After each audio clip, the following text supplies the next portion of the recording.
This is an episode For a while, I've talked about something that I feel a lot of people and what's this overlook, and about? it's the importance of stuntmen. Okay, Their work is some of the most important in all of like in movies in general, Jackass. and I always have such a deep appreciation for the art, especially growing up on things like Jackie Chan movies. I've always paid very close attention to stunt work. And today I saw a video on Twitter that really just inspired me, tickled my Elmo, and made me want to just talk Uh, about this because this stunt guy Elmo. is a goddamn hero, and he may very well be immortal. Three, two, one, At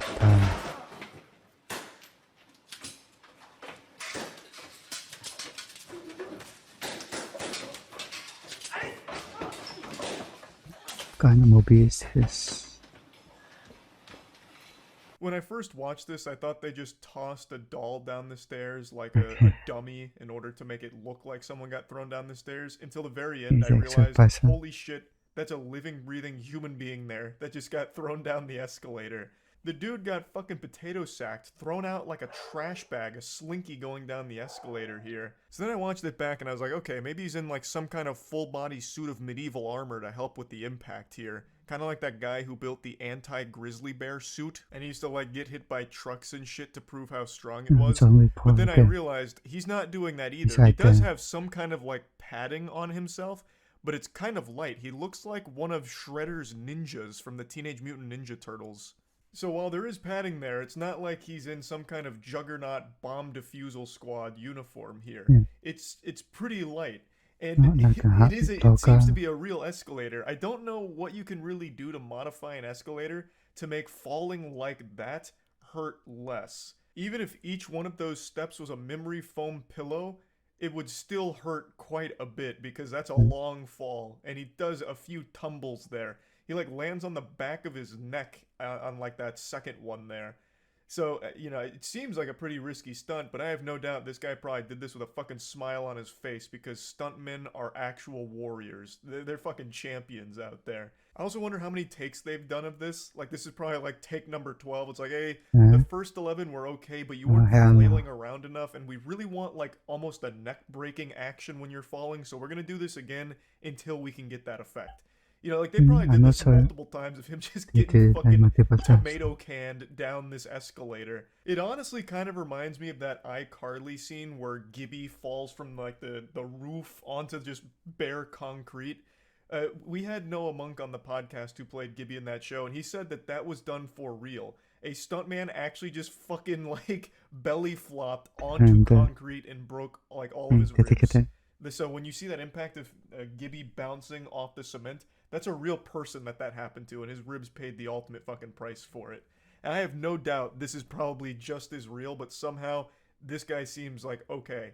Gibby had to be taken off on a stretcher after that. The stuntman, he had to be like goddamn taken out there, like nearly had to call in the chopper rescue unit to airlift him out. Meanwhile, this guy probably just walked it off, rubbed some dirt in it. Like it's crazy. Stuntmen are actually super, super impressive. And I really hope they're being paid well for John Wick 4 here. This got me even more excited How for much it John Wick take? than I already was seeing Yeah. a stunt like this. They didn't take some kind of easy way out with like CGI or using some kind of like animatronic or doll or something. They actually just had an absolute madman do this stunt for real. And that is super fucking cool. Anyway, this wasn't the only thing I saw on Twitter that was inspirational. I saw something That's that more. was honestly a tear-jerking moment that I kind of just want to share with all of you. This is like a little bonus that I'd like to dive into. Okay. Recently, Hasbullah has been on this absolute blow up. He's really popping off. Most people know who that is by now. He's got a very strong social media presence, and people love him. And from everything I've seen, Hasbullah seems like a really nice, likable guy.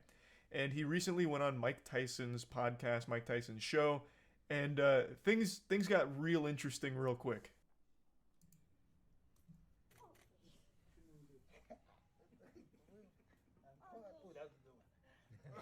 Like even just the way he's talking to him.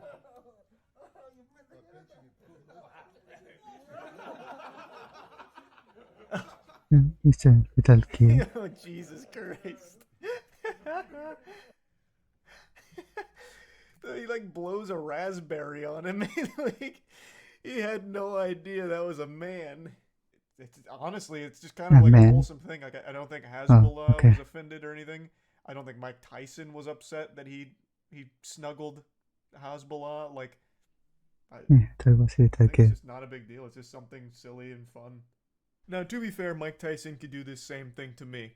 He'd be like, "Hey, Charles, throw some punches at me real quick. We'll toy around a little bit." I'd be like, "All right, you got it, Mr. Tyson." So I'm throwing these wet noodles at him, 스나글사 and then he just picks me up and starts cradling me and rocking me back and forth until I start to get drowsy, and maybe he starts like biting at my ear a little bit. Unsurprisingly, there were some people on Twitter that were very upset about this, obviously. and I mean that's par for the course. You could post the cutest picture of your dog ever, and you'll somehow outrage Twitter 1,000 Andy. people on Twitter. That's not surprising.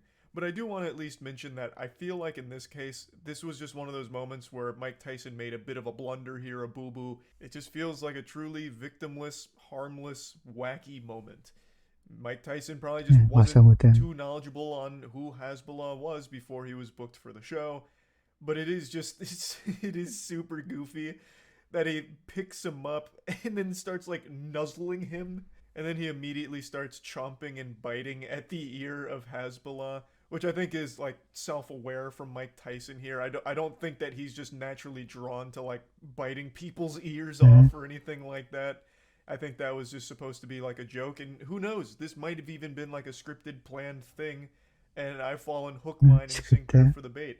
Regardless, though, I think it is still just kind of a goofy, fun moment, I suppose, that I thought was worth at least mentioning. That's really about it. Finally opened it up and what can people is there? Some Twitter Andy. Because I'm better than